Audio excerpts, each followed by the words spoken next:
Շատերը կհիշեն տիկին Լարիսային, որ աշխարհի 15 երկրից 18 երեխա էր որդեգրել։ Առաջնեկը Վիլնյուսի ծննդատունից էր, հոր պատվին հայրապետ անվանեց։ Մեզ հայտնի Հրանտոն Սևամորթը մեզնից չի տարբերվում հայերեն խոսքով։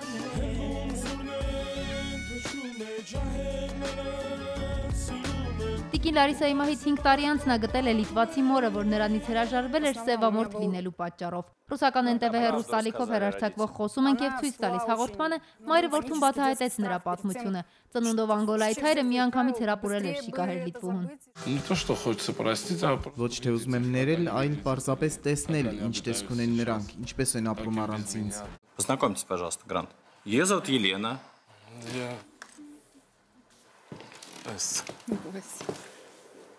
Я так понял, ее дома? Да. А где папа? Нет.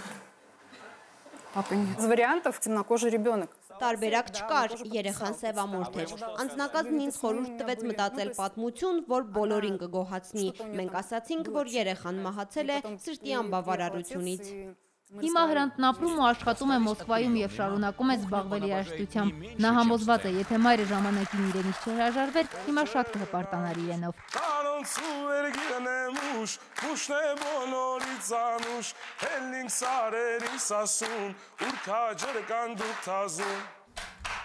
Սոնա Աղբալյան, օրակարգ։